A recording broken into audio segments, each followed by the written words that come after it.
Isa alaihissalam, itu terkumpul contoh seluruhnya sempurna pada Nabi Muhammad SAW.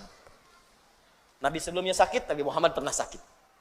Nabi sebelumnya punya kekuasaan, Nabi Muhammad punya kekuasaan. Nabi sebelumnya pernah dijahili, Nabi Muhammad banyak dijahili. Dan kita hafal sampai sekarang tokoh-tokohnya. Ada semuanya. Tapi bagaimana ketika Nabi mengalami semua itu, kenikmatan yang dirasakan? Anda dicaci dengan lisan, Anda dilempar dengan perkataan, Nabi dilempar dengan Bismillahirrahmanirrahim.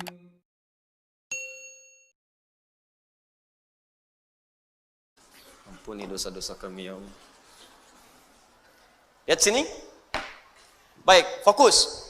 Jika kita ingin mendapatkan kemudahan dalam hidup, kenyamanan, kenikmatan, maka kunci yang pertama kata Allah, fokus baik-baik. Perhatikan, ikutilah, temani, dempetin. Ya, oleh kita sandingkan kehidupan kita itu dengan golongan-golongan yang paling utama. Wa hasuna ulaika rafiqa. Dan mereka itu sebaik-baiknya model kehidupan yang harus kita ikuti sampai dempet ikuti dengan dekat sekali pola kehidupan mereka. Siapa mereka ini? Mereka itu adalah orang-orang yang selalu taat kepada Allah dan Rasul. Taat. Makanya ayatnya dibuka dengan kalimat Quran surah keempat ayat 69, wa may yuti'illaha war rasul. Siapa yang mau menaati Allah dan Rasul, taati. Ikuti. Nah, model kehidupan yang taat kepada Allah itu disebutkan oleh Al-Quran ada 4 golongan utama. 1, para nabi. Semua nabi. Lihat sini, fokus. Saya pernah jelaskan ini, ada Al-Anbiya, ada Nabiyin, itu beda. Surah ke-21 namanya apa? Al-Anbiya. 22? Al-Hajj. 23? Gini lah, 114? An-Nas, Masya Allah. Gampang, cepet ya. 21 Al-Anbiya. Ya, Al-Anbiya. Awas, penting menghafal nama-nama surat Al-Quran untuk memudahkan hafalannya. Ya, kami buka karantina, alhamdulillah nih, golongan angkatan kedua itu ada yang hafal 15 hari 30 juz. Ya, saya bahagia sekali. Ada yang 15 hari, ada yang mungkin hari ini selesai itu. Hari ini selesai insya Allah. Ada yang 18 hari, ada targetnya 30 hari, ada 15 hari itu selesai. Ya, jadi cintai, kenali ayat-ayatnya. Ya, bahkan sekarang orang-orang saja melamar sudah syaratnya Al-Quran tuh. Ya. Kamu namanya siapa? Masya Allah, saya Anas Pak. Baca surat An-Nas, baca bagus. Ada siapa yang kedua? Saya Torik Pak. Baca surat At-Torik, baca bagus. Ada yang ketiga siapa? Udah pucat wajahnya. Masya Allah, saya Yusuf Pak. Yusuf. Wah, tapi memang gak hilang akal. Cuman panggilan sehari-hari, kulhu. Dari sini. Ada Al-Anbiya. Anbiya, ada nabiyin, an-nabiyyin. Kalau anbiya, beberapa nabi.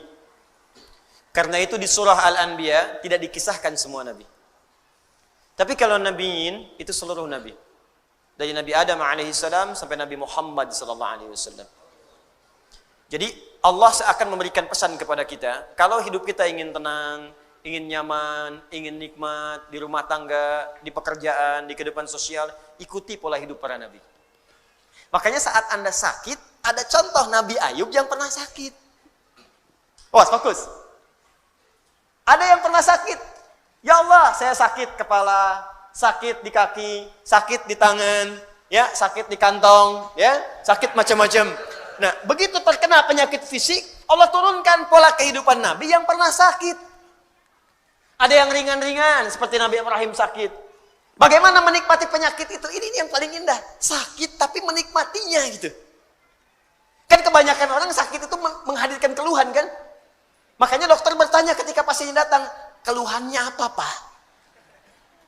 Keluhannya apa Bu? Ini ada orang sakit mengeluh. Tapi kalau Anda paham rumus ini, sakit tapi menikmati sakitnya. Pernah nggak ada orang terima sakit? Keluhannya apa? Ah, nggak ada, nikmat semuanya. Terus ngapain Bapak kesini? Cuma buat kasih tahu aja. Orang semua sakit itu ditanya keluhan, yang ini tidak menikmati sakitnya. Nabi Ibrahim sakit. Ketika sakit, Quran surah ke-26 ayat 80. Wa idza maridtu fahuwa yashfin. Kalau saya sakit, pasti Allah sembuhkan. Enggak ada keluhan. Allah, Engkau yang memberi saya makan. Engkau yang memberi saya minuman. Engkau yang menghidupkan saya. Engkau yang mewafatkan saya. Seperti Engkau menyehatkan saya dengan makanan dan minuman. Saya sakit pun, pasti Engkau sembuhkan. Enggak ada keluhan yang keluar. Yang dahsyat Nabi Ayub. Ketika Anda berkata, itu kan penyakit biasa Ustaz. Tapi saya ini kena jantung. Jantung.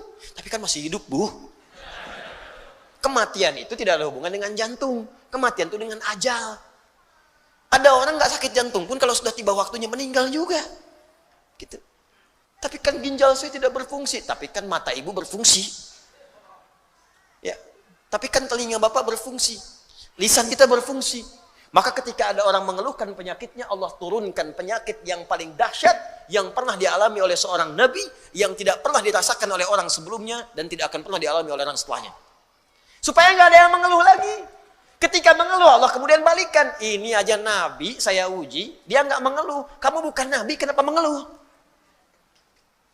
Tapi kan dia nabi, ya Allah. Diturunkan ayatnya. Kalau ada orang yang bukan nabi pun mengikuti amalannya, maka saya akan berikan kenikmatan yang sama seperti dia mengalaminya.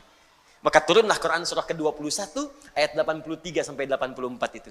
Wa ayyuba idznada rabbahu anni massani yadurru wa anta arhamur rahimin. Kata Allah, hei, saya akan buka kisah Ayyub alaihissalam supaya kalian belajar. Ketika ia mulai bermohon kepada Allah, saat sakitnya mulai mengganggu dia untuk ibadah. Di saat sakitnya itu biasa, beliau nikmati aja. Nikmati, sholat ya sholat, ibadah ya ibadah, gak ada keluhan. Istrinya bertanya, papa kenapa gak minta kepada Allah sembuhkan? Kata suaminya, berapa lama kita sehat dan senang? 20 tahun. Berapa lama kita diuji dengan sakit dan begini? 7 tahun. Nanti aja, kalau sudah sakitnya sama dengan sehat 20 tahun, baru saya minta kepada Allah. Saya malu dikasih sehat 20 tahun, saya senang. Kenapa ketika dikasih sakit untuk ibadah selama baru 7 tahun sudah mengeluh? Bukankah semuanya datang dari Allah untuk kita beribadah kepada Allah? Dikasih kaya 20 tahun, kita senang. Diuji dengan fakir baru 7 tahun sudah mengeluh. Saya malu. Nanti aja kalau ujiannya sudah serupa. Jadi bagi Nabi Ayub nggak ada bedanya. Harta ada, nggak ada harta, tetap ketaatan kepada Allah meningkat. Sakit dan sehat nggak ada bedanya bagi beliau. Sehat ujian untuk beramal sempurna, sakit untuk banyak istighfar. Bukankah ketika sakit ada peluang dosa kita diampuni? Dikala cara berpikir kita seperti Ayyub alaihissalam, diajarkan ini zikirnya. Apa jawabannya? Fastajabna. Fakashafna ma bihi min dhurrin. Wa atainahu ahlahu. Wa mithlahum ma'hum rahmatan min indina. Belum selesai sampai sini. Wa dzikra lil 'abidin. Ketika Nabi Ayyub alaihissalam bersabar dengan penyakitnya, beliau menikmatinya, dan ketika mulai mengganggu penyakitnya untuk ibadah, baru bermohon kepada Allah. Ya Allah, penyakit ini sudah menghambat saya untuk ibadah. Jadi minta sembuh itu bukan sekedar minta sehat, supaya ibadahnya nggak keganggu. Di ketika sakit biasa saja, ketika ibadah terganggu baru minta sembuh. Tuh. Ya Allah, kaki saya sakit. Jangankan kamu, banyak yang sakit kaki. Ya Allah, sakit di kaki ini sudah mulai mengganggu saya untuk bisa ke masjid berjamaah. Begitu caranya. Ya Allah, kepala saya sakit. Banyak yang sakit kepala. Ya Allah, penyakit di kepala ini sudah mulai mengganggu saya untuk khusyuk berzikir kepadamu. Gitu caranya. Jadi begitu Anda menikmati itu untuk kepentingan ibadah, ditutup dengan kalimat wa dzikra lil 'abidin. Ini aku ingatkan untuk hamba-hambaku yang lain selain Ayub. Jika kalian mengalami hal yang serupa, amalkan amalan seperti Ayub merasakannya. Nabi. Anda berdagang, Anda bisnis, Anda bekerja, Anda berdakwah, Anda mengajar. Apa Anda kira akan mudah menyampaikan semua itu? Belum tentu. Kadang-kadang ada saingan, Anda yang ikut tender, mereka yang menang, padahal nggak ikutan sama sekali. Ada yang kemudian berusaha menyingkirkan, menyungkurkan. Ada yang mengajar juga, kadang-kadang ada yang menyoal. Bukan cuma Anda, bahkan ada seorang nabi namanya Yunus alaihissalam. Berdakwah, bekerja dengan baik, disoal oleh orang sampai diusir dari kampung. Masuk kemudian ke perahu, dilempar, ditelan ikan paus. Anda bayangkan, Anda masih hidup sampai sekarang, beliau di dalam perut ikan paus. Tapi kau masih bisa nikmat aja, zikir. idznada fi dhulumati. Ya, baca ayatnya wa dhannuni. Baca ayatnya 86 sampai 87-nya. Wa dhannuni idz dhahaba mughadiba, ya, wa dhanna an lan naqdir alaihi. Fanada fi dhulumati alla ilaha illa anta subhanaka inni kuntu minal zalimin. Tadinya gelisah. Enggak enak tuh. Ditelan dalam perut ikan paus. Kira-kira tuh di dalam perut ikan paus itu, maaf ya, terang atau gelap? Udah pernah masuk? Hah? Pengap atau nyaman? Ya, kita kebayang aja pasti pengap, sempit pengap. Dalam perut ikan yang sangat besar itu sempit pengap, tapi masih bisa berzikir kepada Allah. Allah ilaha illa anta subhanaka inni kuntu minadh zalimin. Allah ilaha illa anta subhanaka inni kuntu minadh zalimin. La ilaha illa anta subhanaka inni kuntu minadh zalimin. Allahu akbar. Apa jawabannya? Fastajabna lahu. Ya, wa najjaynahu minal gham. Perhatikan jawabannya. Tadi Nabi Yunus alaihissalam masuk ke dalam perut ikan paus. Tapi ketika dijawab doanya, jawabannya bukan mengeluarkan beliau dari perut ikan paus. Ya. Kalau mau konsisten, fastajabna lahu wa najjaynahu minal hut. Kami jawab doanya, kami bebaskan dia dari perut ikan itu, kami keluarkan. Tapi yang terjadi adalah kalimatnya indah. Fanajjaynahu minal ghammi. Gham. Apa itu gham? Gham itu awan gelap yang menaungi. Gelap. Tiba-tiba gelap. Bahasa Spanyolnya puek. Udah siang, masih siang, udah gelap. Gelap. Fokus. Jadi ada ghamam, ada gham itu beda. Kalau ghamam itu awan teduh yang menaungi. Ghamam. Al-Baqarah ayat 57.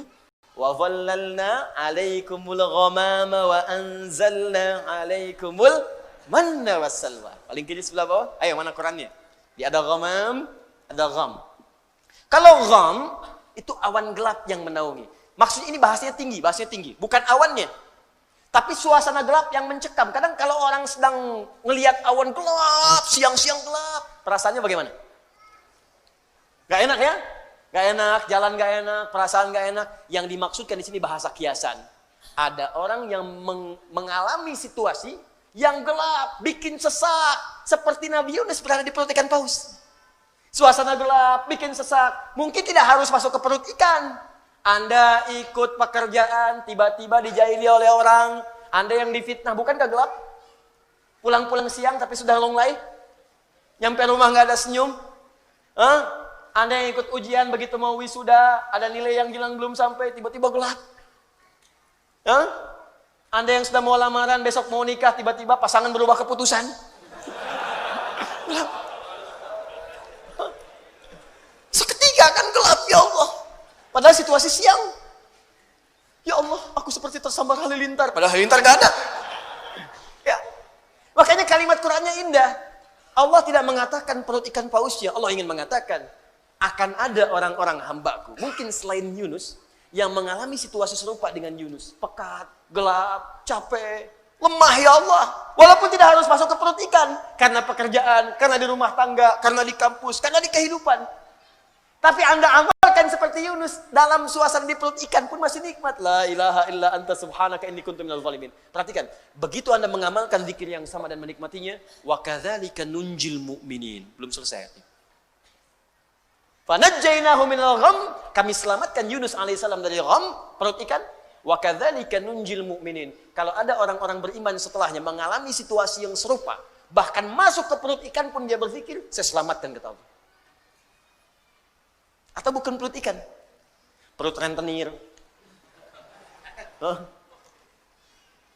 kredit yang belum lunas, riba yang belum tuntas, lilitan utang, ya, kehidupan rumah tangga, masalah sosial, minta la ilaha illa anta subhanaka inni kuntu minadh zalimin.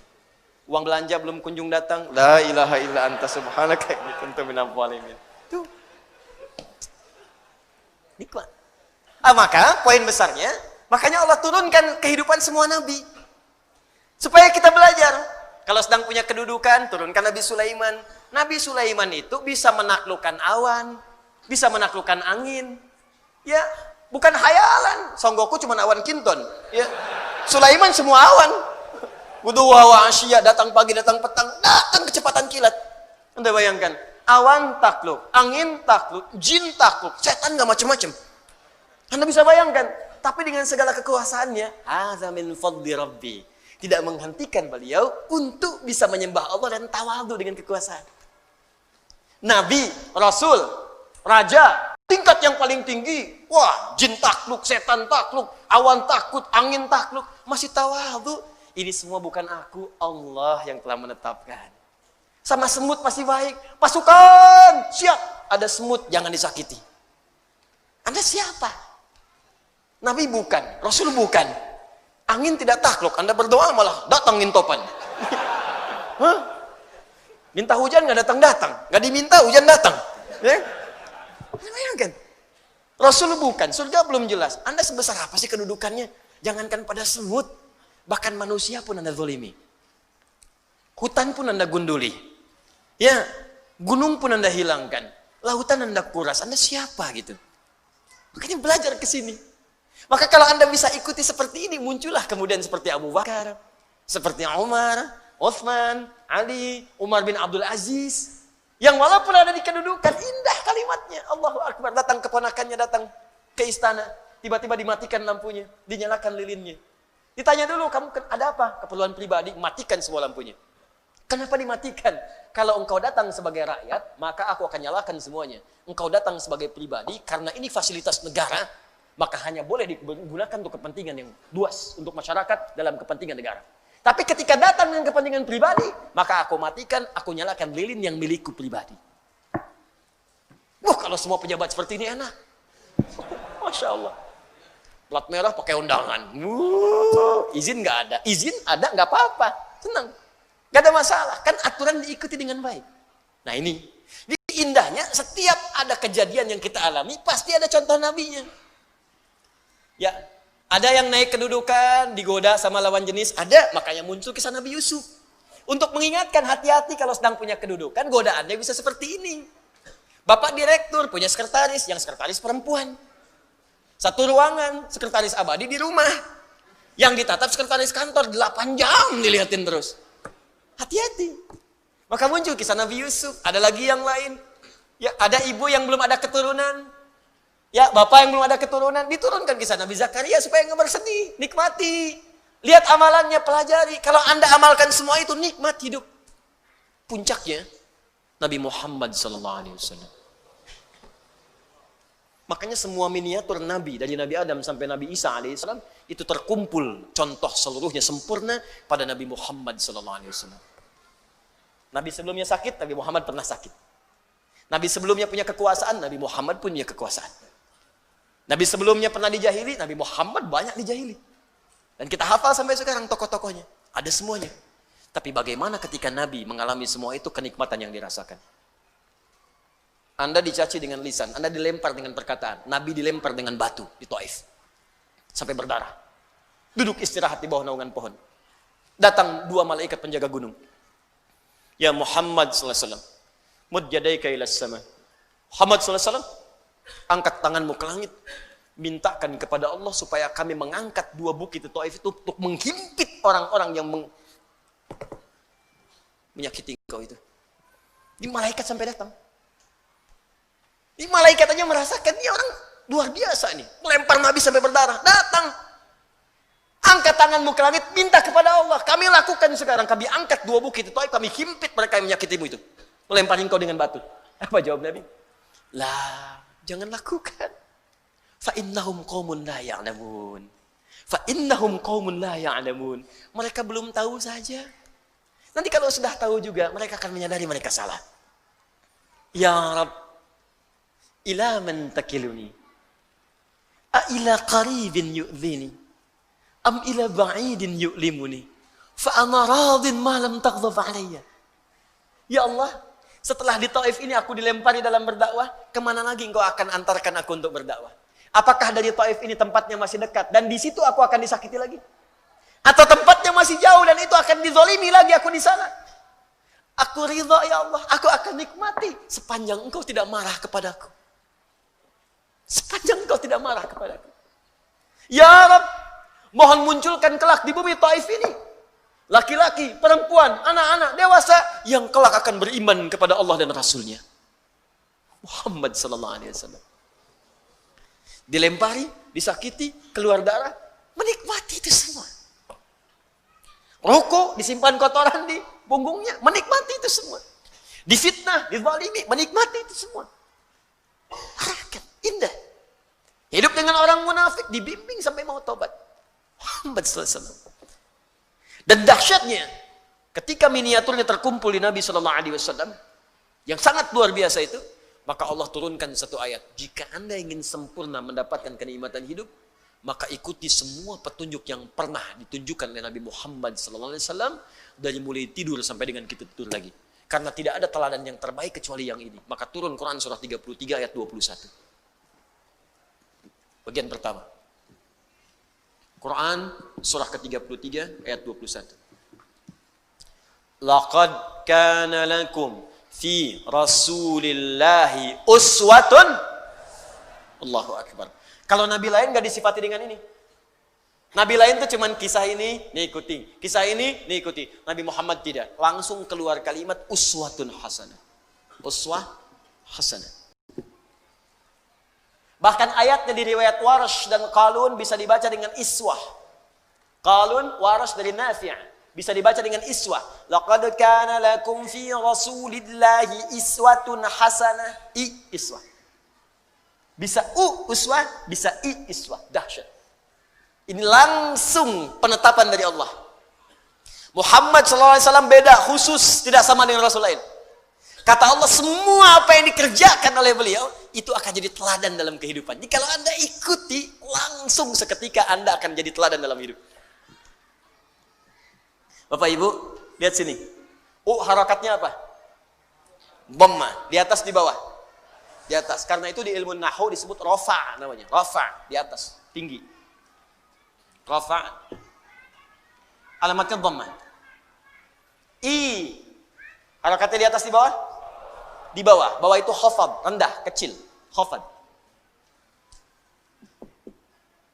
Tandanya harakatnya apa? Kasrah. Nih. Saya inginkan Anda paham. Bukan menghafal. Menghafal mudah. Paham, itu yang paling penting.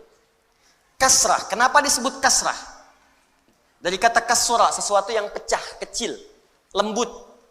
Biasanya di bahasa Arab kalau harakat-harakat kecil, yang lembut, tipis, itu menggunakan kasrah. Sesuai dengan sifat. Misal, perempuan lebih lembut daripada laki-laki. Lembut, halus, kata-kata yang lebih lembut, lebih halus, maka untuk perempuan menggunakan kasrah. Laki-laki lebih terbuka, anta, anti, jazakallah khair, jazakillah khair, Jadi kalau ibu ingin mengucapkan selamat, terima kasih, kalau ke laki-laki pakai ka, jazakallah. Kalau ke perempuan pakai jazakillah, jangan tertukar. Ya. Saya pernah mengajar pakai batik, pakai peci apa, begitu selesai Ustaz, jazakillah khair. Masya Allah. Alhamdulillah. Di kasrah artinya pecah. Karena pecah jadi mengecil. Fathah terbuka, dhamma terkumpul, ya. Kasrah kecil, pecah, hancur, tipis. Nah keluar dari sini jam 3, mau itikaf tuh jam 3 keluar. Tiba-tiba di pohon depan itu ada suara. Tunjuk. Kasrah. Fathah. Dhamma. Di situ lari. Nah. Sekarang belajar ilmu bahasa. Awas, 5 menit kita selesai. Fokus. Kenapa disebut kasrah? Kasrah menunjuk pada sesuatu yang pecah. Rendah. Kalau pecah itu jadi kecil ya. Kasura zujad, kaca pecah maka jadi kecil.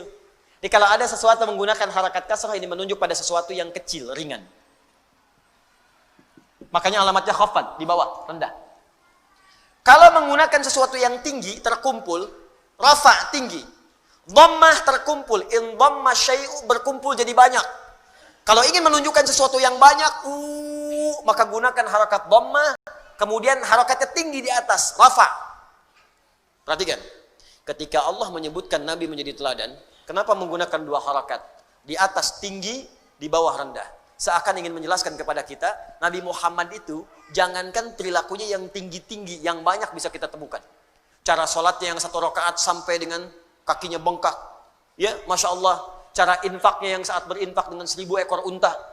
Cara puasanya yang sangat luar biasa. Yang tinggi-tinggi, jangankan yang tinggi-tinggi, yang kecil-kecilnya pun bisa jadi teladan. Cara senyumnya, cara jalannya, cara bangun tidurnya, cara masuk toiletnya, cara masuk masjidnya, cara pakai sendalnya, cara berpakaiannya, itu kan kelihatan kecil. Cara berpakaian kan sederhana, tiap hari berpakaian.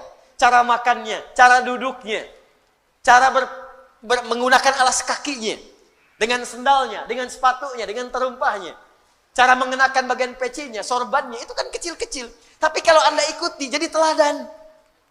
Muhammad. Karena itu dalam Islam, Anda akan temukan bimbingan dari Nabi dari bangun tidur sampai tidur lagi. Pasti ada.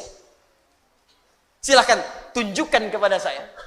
Selain dalam Islam, bimbingan yang komplit dari bangun tidur sampai tidur, Anda nggak akan temukan.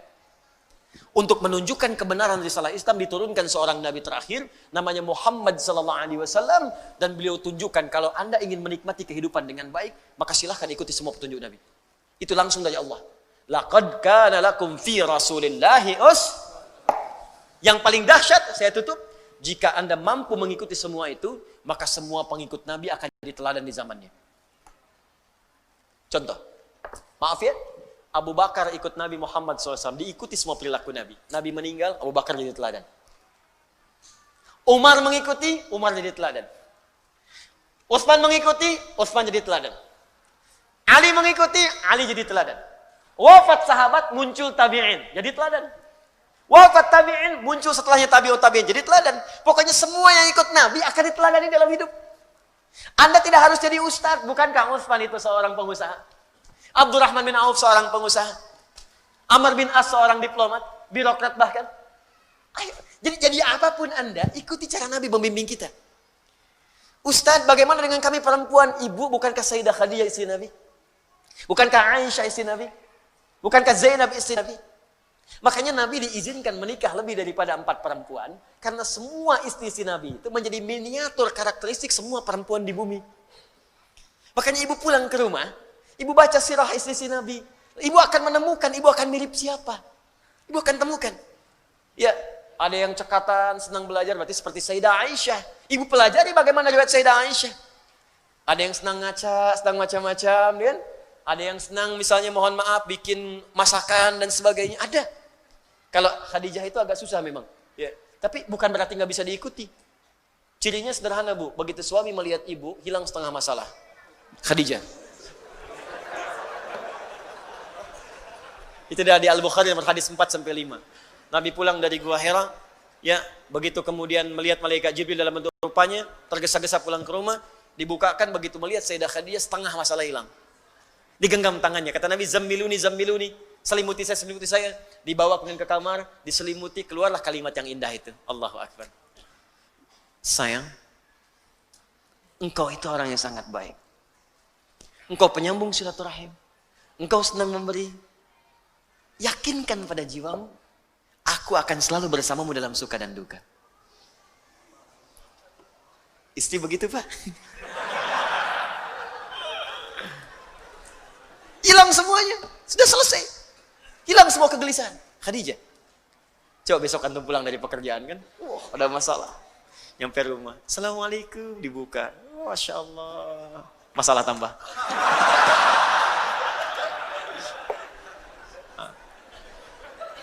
Dah. Bonusnya, saya akhiri. Bonusnya. Orang yang mampu mengikuti Nabi SAW. Dalam setiap taraf hidupnya bukan hanya akan dijamin tenang hidupnya.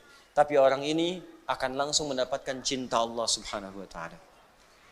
Itu ada di Quran surah ketiga Ali Imran, saya tutup ayat 31. Qul in kuntum tuhibbunallaha fattabi'uni yuhibbukumullah wa yaghfir lakum dzunubakum. Katakan Muhammad, katakan pada umatmu, jika mereka atau kalian serius mencintai Allah, maka buktikan cinta itu dengan mengikuti semua petunjuk Nabi Muhammad SAW. Mulai sekarang belajar ya Bu ya, Pak. Belajar, yang ringan-ringan dulu. Bangun tidur bagaimana petunjuk dari Nabinya. Mau makan petunjuknya bagaimana. Niatkan untuk mencintai Nabi. Niatkan untuk mengikuti Nabi. Jalan bagaimana Nabi berjalan. Berpakaian seperti apa Nabi berpakaian. Niatkan. Kalau Anda lakukan itu, yuhibbukumullah. Maka bonusnya Allah langsung mencintai kita. Kalau Allah sudah cinta, wa yaghfir lakum dzunubakum, maka dosa-dosa kita akan diampuni oleh Allah Subhanahu wa taala. Nah, tidak cukup dengan amin, kita usaha dulu. Ciri orang yang diampuni dosa, maka akan dijaga semua perbuatan tubuhnya, terhindar dari maksiat. Maka kalau Anda sudah bisa mengikuti Nabi, kata Allah, mata akan dijaga dari maksiat, tangan dijaga dari maksiat, kaki dijaga dari maksiat. Maksiat itu buruk, lawan buruk itu baik. Maksiat itu sumber kegelisahan. Makanya orang yang maksiat itu gelisah. Gelisah lawannya tenang. Karena itu ketika maksiat sudah tidak ada dalam diri kita, orang ini hidupnya akan tenang dan pasti selalu akan ada dalam kebaikan. Itu puncaknya. Nah, Ustadz, saya bukan Nabi, saya bukan Rasul. Bagaimana saya manusia biasa bisa meniru kehidupan Nabi? Maka belajarlah pada 3 golongan. Ada siddiqin, ada syuhada, ada solihin. Siapa siddiqin? Siapa syuhada? Siapa solihin? Apakah nama orang? Ataukah nama tertentu? Kita akan bahas insyaAllah di pertemuan berikutnya untuk bisa mengkaji sehingga pulang dari pengajian ini kita bisa memutuskan apakah Anda menjadi siddiqin. Jadi bikin peta hidup Pak, Bu. Dah, saya mau berubah nih, saya mau hijrah. Mulai malam ini saya akan jadi siddiqin. Mama, besok Papa jadi siddiqin insyaAllah. Maksudnya apa ganti nama? Bukan. Ini, begini. Bikin kurikulum. Sekeluarga. Ada yang, saya nggak sanggup siddiqin.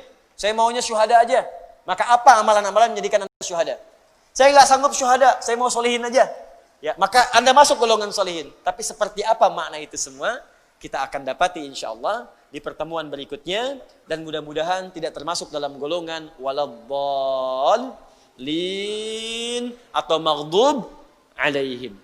Baik, itu yang kita bahas pada kesempatan malam hari ini. Sebelum kita tutup, saya izin menyampaikan beberapa informasi. Pertama, mohon doa. Insya Allah malam ini sekitar 10 menit lagi adik-adik kita semua, kader-kader kita akan berangkat ke Sudan.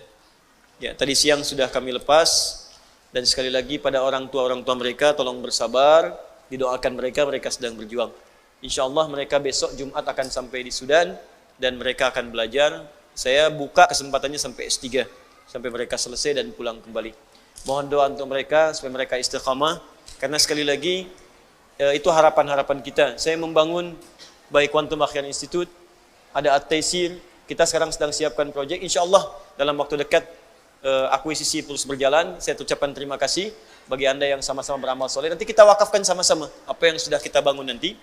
Dalam waktu dekat insya Allah ada Islamic Center yang kita siapkan. Dan yang pertama dibangun adalah pesantren.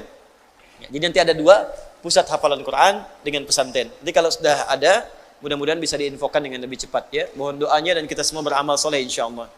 Yang kedua, untuk peserta karantina, itu insyaAllah akan berakhir di bulan November, tanggal 20. Ya, mereka tepat 30 hari untuk proses hafalan. Alhamdulillah ada yang tadi saya katakan hafal 15 hari, ada yang 18 hari, ada yang nenek Bu 64 tahun. Ya, ikut bergabung juga. Ada yang 43 tahun, ada yang 12 tahun, ada yang 15 tahun. Alhamdulillah nggak ada batasan. Nah, ketika mereka selesai, akan ada persiapan untuk karantina akbar di bulan Desember. Nanti kami infokan tanggalnya dalam waktu dekat. Kalau sudah tahu, Anda bulati tanggalnya. Karena di situ saya akan mengajarkan bagaimana menghafal Quran di tempat-tempat Anda tinggal. Jadi tidak harus ikut misalnya karantina khusus. Saya sedang menyiapkan sekarang dan insya Allah dalam waktu dekat selesai dan tahap cetak. Di situ akan ada bimbingan. Mulai waktunya menghafalnya kapan, teknisnya bagaimana, mulai dari surat apa. Insya Allah dilengkapi sampai di situ, sampai tahap-tahap ke pengulangan-pengulangannya. Insya Allah berlangsung di bulan Desember. Nah itu yang kedua. Yang ketiga, yang terakhir, ini nasihat saya untuk semua.